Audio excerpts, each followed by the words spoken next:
So here I'm actually going to focus on a bit more on the applications that you might have on the data and the databases that you use, whether it is a membership management software, a fundraising management software, or basically any type of CRM, and who are actually going to expose you directly to this new GDPR policy.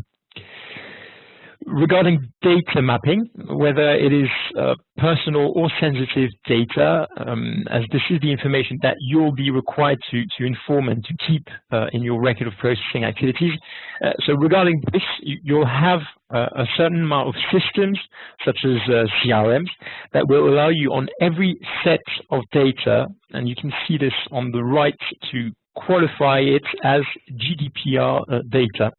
And also to qualify them as personal or sensitive. If we're talking about personal data, basically it will be what type of information we're looking at. Is it a name? Is it a phone number? And so on. For sensitive data, it can be data such as political views and so on. You'll be able to map the data, and we'll be able to list and edit all the GDPR-related fields, verify if they are well-informed or not, define what use you're going to make of the data. Are you going to anonymize the data if requested, or after a certain amount of time, who is actually going to be responsible for the data, and so on.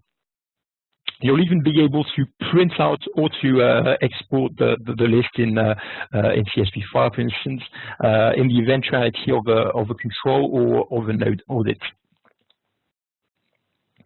For the record of processing activities, you're going to find modules or features which will help you with this. So here, for example, you have a case of a renewal of consent. So I'm going to be able to obviously find the date, and I'm going to see that it's an opt-in campaign that I've done.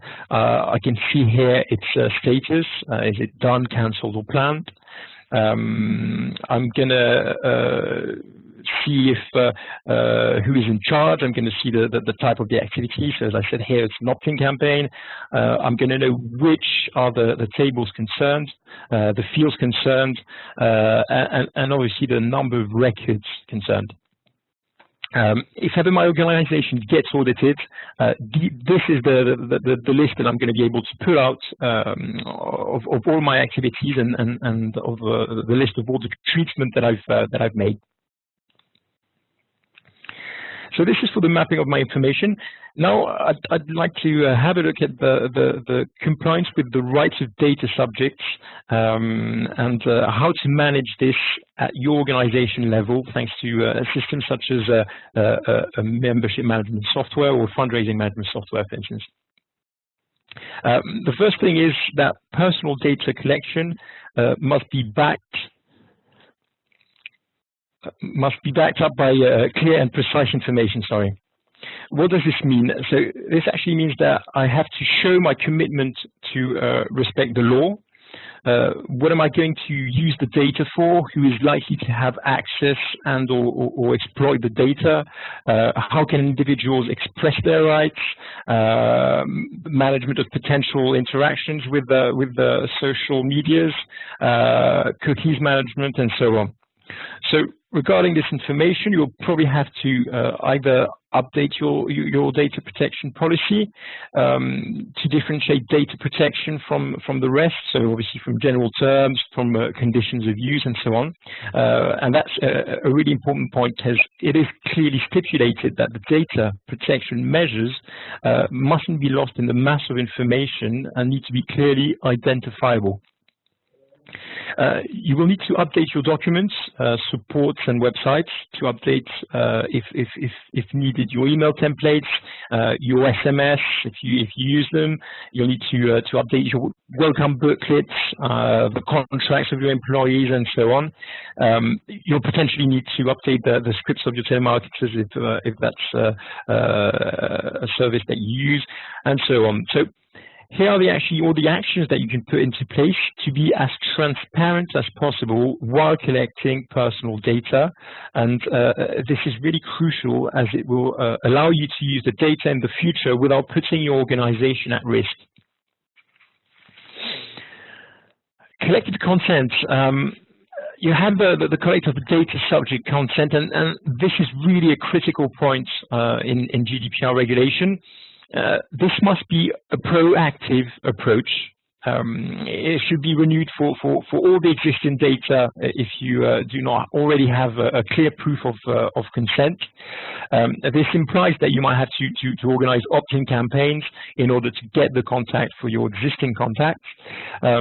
As I mentioned in the previous slide, it must be distinct from the rest, and clearly distinct from the rest, so distinct from the general terms and so on. The data subject should have the right to withdraw his or her consent at any time, and you need to facilitate them the possibility to do so.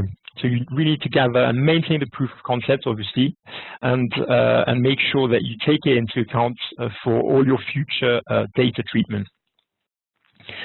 What does this mean? This means that you will not be able to have box ticked by default anymore. You'll probably, as I said, have to do opt-in campaigns on your existing database to get the consent. For purchase or an order, you will need 2 boxes to tick, so one for the contract, another for the consent of the use of the data given for this purpose. You will need to give the possibility to unsubscribe for any solicitation, and obviously allow an online management of your members' subscription, say newsletter, for example. And obviously you need to collect consent, so either manually or automatically, really depending on the volumes that you're dealing with. And you'll be able to use these indications for the different filters that you're going to use for all the communication that you will send out, whether it's marketing actions, whether it's your publications, with your online directory, for example, with membership, and so on. Here are a few examples of consent and the collective consent. Here on the first picture, if I want to on the left, if I want to validate the form and create my account, I can see that there's a step, and I won't be able to actually create my account before I have ticked the box accepting the different existing conditions and terms. On the second picture, some organizations, and maybe some of you already do it, will give me the choice to use the data from existing social media accounts. So whether it's Facebook, whether it's Twitter, whether it's LinkedIn, and so on. So I'm actually going to be redirected to the social media, and I will have to validate the conditions in order to create my account. On the top right, you'll also be able to obviously collect the preferred means of communication, let's say through your website, for instance. And actually, this comes in really handy for those of you who do send a lot of communication through different channels. You're going to be able to allow your members or your donors to choose their preferred channels, their preferred language if you are an international organization, and so on.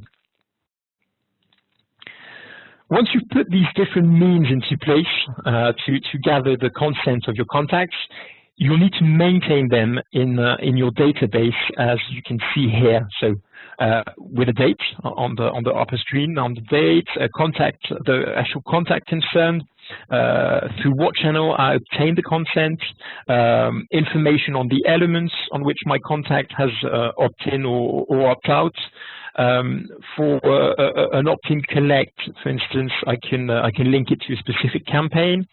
So I will actually have all the elements which will allow me to give the proof of consent in the event of an audit by the control bodies. The second point is that the contact record level, if you get a complaint from one of your contacts, you'll have the opportunity to historize all the consents that you have gathered for one specific contact. You'll be able to pull out these consents, and you'll have obviously the opportunity to let him know that you actually got his consent in the past, but obviously that you're hearing his desire to opt out from, for example, a newsletter, and so on. Then you must give the opportunity to interlocutors to express their rights of opposition and therefore to forbid your organization to gather specific data on their contacts. This must be doable at any time, and I insist on that point. You'll actually have 2 months to reply to a request.